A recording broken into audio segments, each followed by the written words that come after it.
I'd like to say that there's a word that is missing from our culture, and the word is exemplification. We don't exemplify, very easily at least, reason and logic or common sense.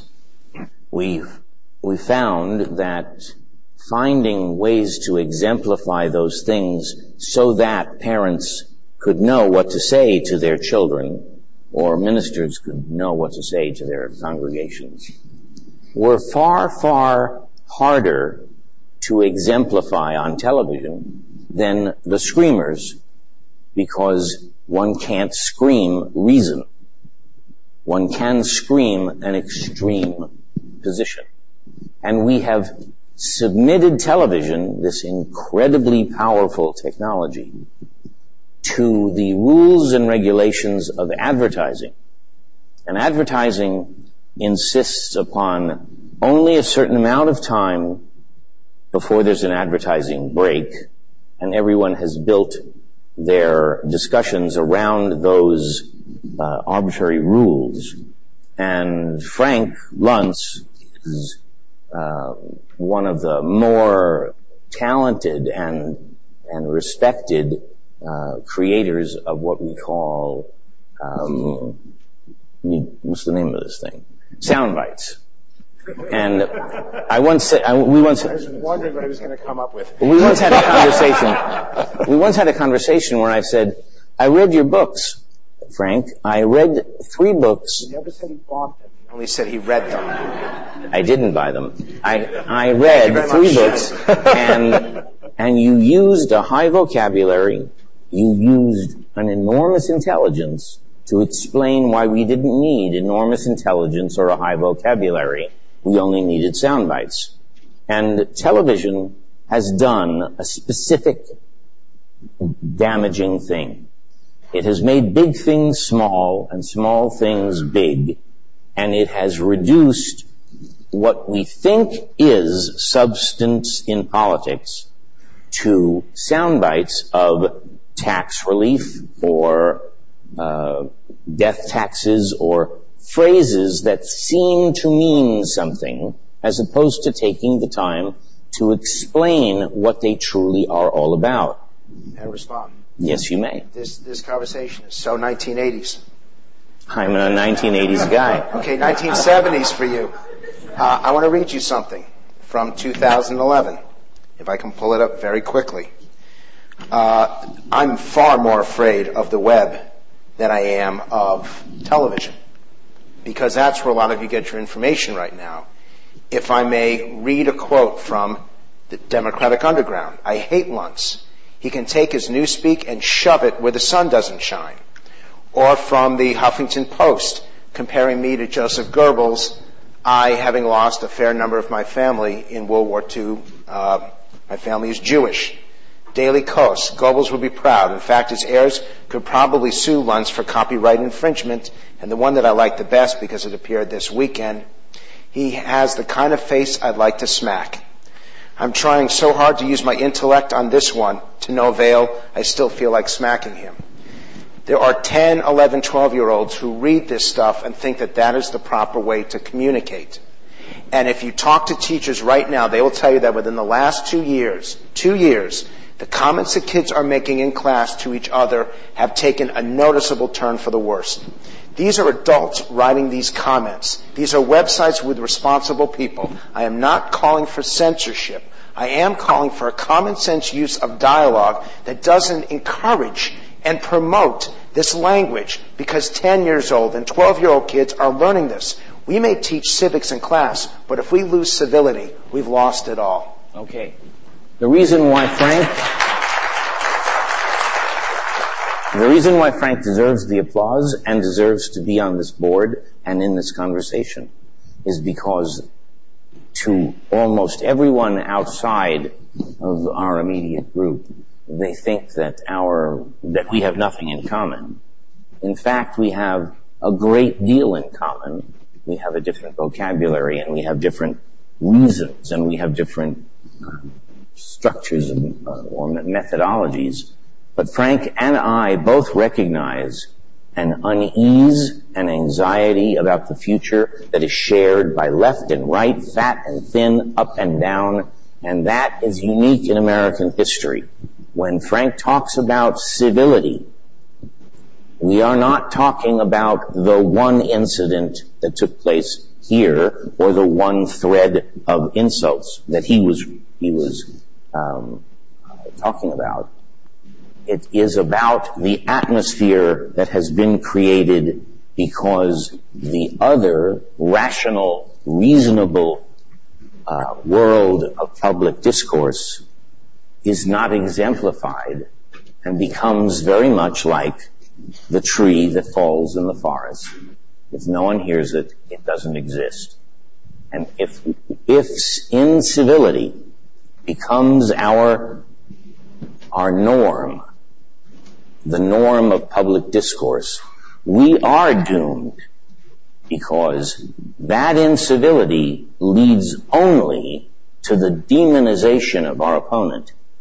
And George Washington once wrote a letter to Thomas Jefferson when he discovered that Jefferson had in fact hired a writer to demonize Washington. Instead of getting angry, Washington said, "Why can't you take from your opponent that which is worthy and use it? Why do you have to demonize everything that comes from the other side?" And I would say what we're talking about now is based upon the unconscious belief that we don't run our society, we don't run our technology runs us, and we will allow it to lead us where it will go. In fact, we run our technology, we run television, we run our government, and we can say and do and implement many things to raise up the IQ level of the American public. We can create on television channels for information and understanding. And the reason we don't is because we think, well, those aren't profitable. But there are other values in this country other than profit. Profit is not the only value. Profit is one of them. And in American business schools of the past, and John Fund, if I'm mistaken, just raise your hand. I was told and taught that at Harvard Business, at Wharton, and at the other great business schools of America, you were taught three things: profit, excellence of product, and protection of the workforce. And now we're taught profit, profit, and profit. Since the passing of NAFTA by the Democratic Party, the party of the common man, and they chose the common man of Bengal over the common man of Nebraska, since then, we have subverted all of our other values to profit. And that means we are against taking the time to explain things, to reason. We will do anything necessary to raise our market share, to raise our profit margin. If it's in our profits good, if it's good for the profits, then we'll be for it. If it's not, we won't. And that cheapens the greatest idea for governance in the history of the world.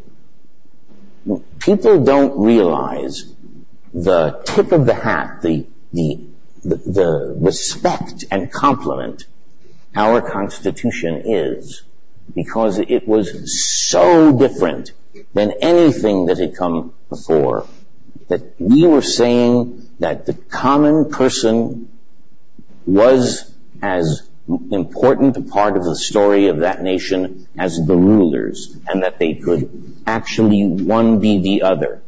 If we had tried to pull that off in Europe, they would have killed us to the last man. And it was only because of the Atlantic Ocean that we were saved from that fate. And we had a time and a protection to develop the theory and the actualization that is so respectful of mankind and shows such progress. If we give it up, because as Abraham Lincoln said, the only one who's going to beat us is us.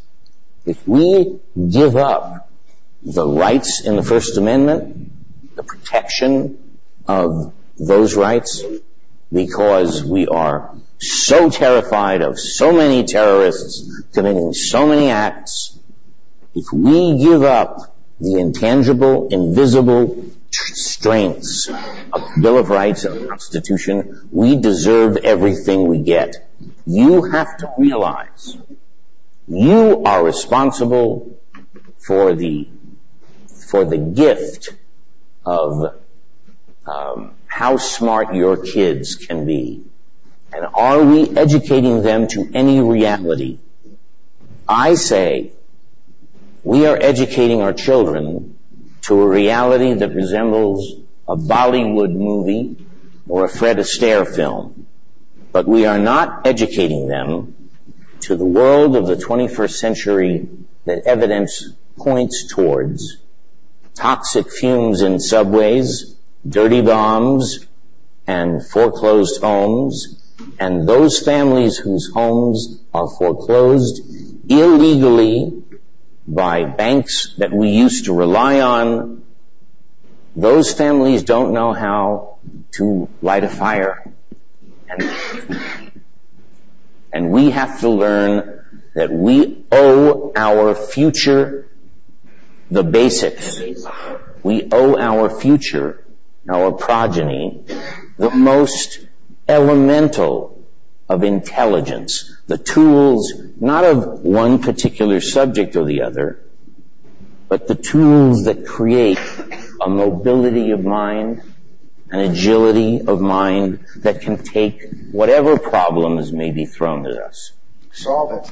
Solve it. What we've always been good in American society is solving it.